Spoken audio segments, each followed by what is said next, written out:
Welcome to my class, students. This is English grammar. We are doing phrase and this is participle phrase. Phrase किसे कहते हैं? Phrase होता है words का एक समूह जो सेंटेंस में जुड़कर एक मीनिंग देता है सेंटेंस को. फ्रेज आपस में जो होते हैं सिर्फ जम्बल्ड वर्ड्स रहते हैं, इनका आपस में कोई अपने आप में कोई मीनिंग नहीं रहती. तो यहाँ हम पार्टिसिपल फ्रेज कर रहे हैं. आपको पता है पार्टिसिपल होते हैं present participle and past participle. Let's go through the session. A participle is a verb form that functions as an adjective by modifying nouns and pronouns. जो पार्टिकल्स होते हैं, जो पार्टिसिपल होते हैं, वो एक वर्ब फॉर्म होते हैं जो एज एन एडजेक्टिव काम करते हैं और किसे मॉडिफाई करते हैं? वो नाउन और प्रोनाउन को वो मॉडिफाई करते हैं. ठीक है, नाउन एंड प्रोनाउन को जो मॉडिफाई करते हैं वो पार्टिसिपल होते हैं और वो वर्ब होते हैं. It begins with a present और पास्ट पार्टिसिपल. तो दो तरह के पार्टिसिपल होते हैं, एक प्रेजेंट और एक past participle. If the participle is present it will dependably end in ing. तो अगर प्रेजेंट पार्टिसिपल होगा तो आपको हमेशा वर्ब के एंड में ing रहेगा, क्योंकि यही इसकी पहचान है, ये प्रेजेंट पार्टिसिपल है. डिपेंडेबली माने it's depending on that, right.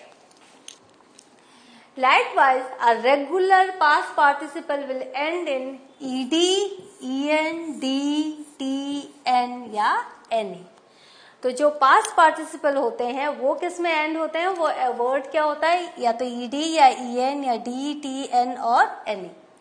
That functions as an adjective modifying a noun or pronoun. तो दोनों पार्टिसिपल क्या करते हैं? नाउन और प्रोनाउन को मॉडिफाई करते हैं एज एन एडजेक्टिव.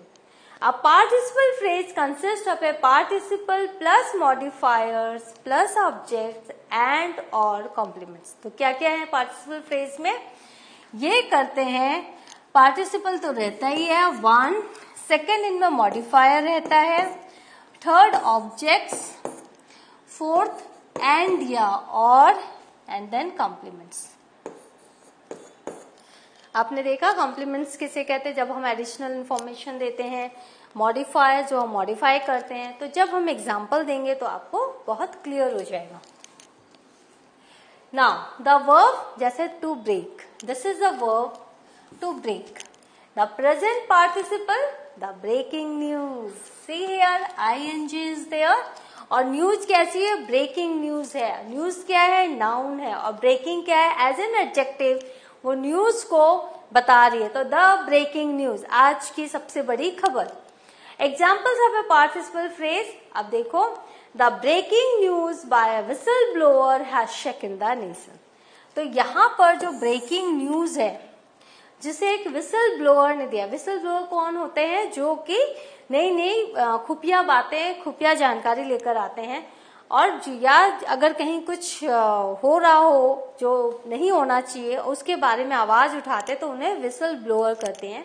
तो उन्होंने जो ब्रेकिंग न्यूज दिया उसने पूरे देश को हिला दिया. तो यहाँ ये प्रेजेंट पार्टिसिपल है, लेकिन यहाँ पर as a phrase the breaking news by whistle blower has shaken the nation. The past participle, the broken news. क्योंकि आपको पता है en, ed इनसे हम क्या करते हैं? पास्ट पार्टिसिपल को एंड करते हैं.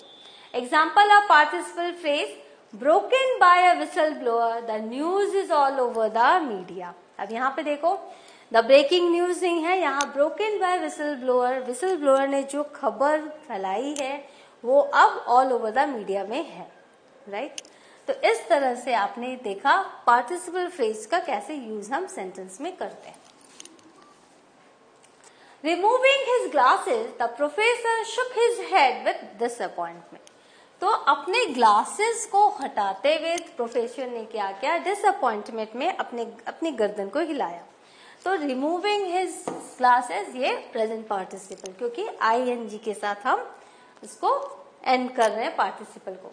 When a sentence is structured this way, use a comma to separate the participle phrase from whatever it's modifying. यहाँ पर removing his glasses, यहाँ पर देखो हमने कॉमा लगाया है क्योंकि ये नाउन द प्रोफेसर को मॉडिफाई कर रहा है. मॉडिफाई माने प्रोफेसर के बारे में जानकारी दे रहा है कि अपनी ग्लासेस हटाते हुए उन्होंने अपनी गर्दन को हिलाया. Now, a participle phrase can also appear immediately after whatever it's modifying. ये कुछ भी जो modify कर रहा है noun या pronoun को, उसके immediate पहले भी और बाद में भी आ सकता है. तो यहाँ हम बाद में देखेंगे. पहले का हमने आपको एग्जाम्पल दिया, removing his glasses the professor. यहाँ देखो, I saw Arthur running for the bus. तो Arthur is a noun, it's a proper noun. और आर्थर को मैंने कैसे देखा? रनिंग फॉर द बस. बस के लिए वो दौड़ रहा था.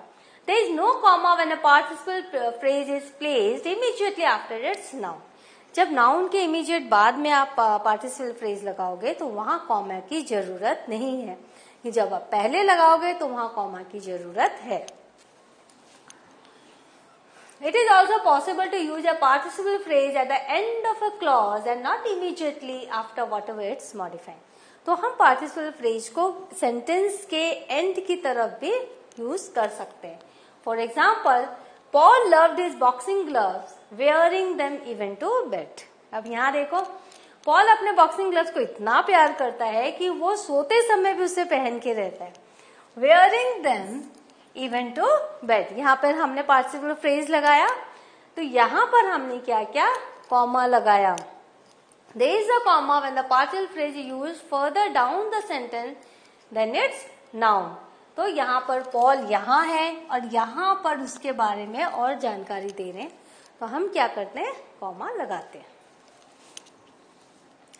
Now डेंजलिंग मॉडिफायर्स और मिसप्लेस्ड मॉडिफायर. अब मॉडिफायर्स भी होते हैं, कुछ जो होता है डेंजलिंग होते हैं, कुछ होते हैं मिसप्लेस्ड मॉडिफायर्स होते हैं. आप कैसे सेंटेंस को लिख रहे हो विद पंक्चुएशन मार्क्स, इससे ये पता चलता है. अभी देखो, when using a partial phrase at the start of a sentence, be sure to place the noun being modified directly after the comma. अगर आपने स्टार्टिंग में partial phrase लगाया है, ठीक है, और कॉमा के तुरंत बाद आपको नाउन लगाना है, नहीं तो वो मिसकंसेप्शन हो जाएगा. वहां पर जो सेंस है वो समझ में नहीं आएगा. If you fail to do this, you will have made a mistake known as misplaced modifier, जिसको हम मिसप्लेस्ड मॉडिफायर कहते हैं. जैसे वहां रिमूविंग हिज ग्लासेस, तुरंत हमने द प्रोफेसर लगाया. अगर वो वहां नहीं लगाया जाता तो वो मिसप्लेस्ड मॉडिफायर कहलाता. For example, disappointed almost to the point of tear, the empty test tube was examined by the professor. अब यहाँ देखो, जो प्रोफेसर है वो बिल्कुल अंत में है. तो इसका मतलब क्या हुआ? Disappointed almost to the point of tears, the professor होगा, क्योंकि एम्प्टी टेस्ट ट्यूब थोड़ी वो टीयर्स में है. एक्चुअली कौन है? The professor, the noun. तो इसीलिए ये जो सेंटेंस है रॉन्ग हो गया. तो ये कैसे करेक्ट है? The empty test tube were not disappointed almost to the point of tears. The words after the participle phrase and the comma should be the professor. तो जो पार्टिसिपल फ्रेज और ये जो कॉमा है वो प्रोफेसर के बाद होना चाहिए था, इसीलिए ये रॉन्ग कहलाया गया. तो यहाँ पर कैसे होगा correct? Disappointed almost to the point of tears. Now here is the comma, then the noun जिसे आप मॉडिफाई कर रहे हो, the professor examine the empty test tube. Understood? तो जब हम प्रोफेसर को गलत जगह लगा रहे हैं तो ये पूरा का पूरा कंसेप्ट ही चेंज हो जा रहा है. And this is the explanation of why the sentence is wrong above. Also, be sure to include the noun being modified. If you omit it, you will have made a mistake known as a dangling modifier. अब आपने participle phrase लगाया है, वो as an adjective work कर रहा है, लेकिन आपने तो नाउन या प्रोनाउन लगाया ही नहीं. तो वो जो नाउन जो बीइंग मॉडिफाई हुआ है उसके एब्सेंस में पूरा का पूरा सेंटेंस क्या होगा? गलत हो जाएगा. For example, disappointed almost to the point of tear, an empty test tube was the worst outcome possible. Right? यहाँ पर कहाँ पर है? वो है ही नहीं मॉडिफाई जिसको आपने मॉडिफाई किया. तो यहाँ पर पार्टिसिपल फ्रेज जिसको मॉडिफाई करना है वो एब्सेंट है और इसलिए डेंजलिंग मॉडिफायर है. नाउ अब हम एक्सरसाइज करेंगे. बी है page 52. Complete the sentence below by filling the blanks with suitable participle clauses. The information that has to be used in the phrase is provided as a sentence in the bracket. तो आपको यहाँ पर word लिखना participle phrase और यहाँ पर जो sentence दिया हुआ है उसी को बेस बनाकर आपको वो पार्टिसिपल ढूंढना है, समझना है। Now it's in the starting, the fire fighters finally put out the fire. तो यहाँ पर क्या है, they work round the clock. तो हम कैसे लिखेंगे, working round the clock the fire fighters finally put out the fire, right. Now move, she watch the sunset above the mountain. और यहाँ पर लास्ट में आपको पार्टिसिपल फ्रेज डालना है। तो she watch the sunset above the mountain noticing the colours blending softly into one another. The excited horse pawed the ground rapidly while neighing continually। क्योंकि while it neighed continually आपको ing के साथ लिखना है, while neighing continually। Now यहाँ पर starting में लिखना है, I found myself in Bangalore instead of Banaras. I had taken the wrong train। तो having taken the wrong train, I found myself in Bangalore instead of Banaras। Now फिर start में है, I was desperate to get to the bathroom. I had not bathed for 2 days. Having not bathed for 2 days, I was desperate to get to the bathroom। Now the stone steps यहाँ middle में है, needed to be replaced। तो sentence क्या है, they were worn down। तो the stone steps being worn down needed to be replaced। Now then 7, the actor received hundreds of letters from his fans। Now they asking him to send them his photograph।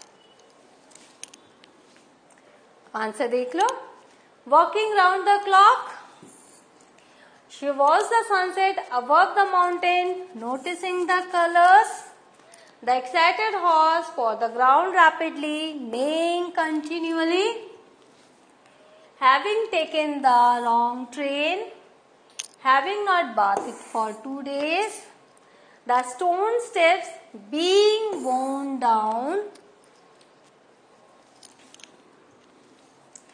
the actor received hundreds of letters from his fans asking him to send them his photograph।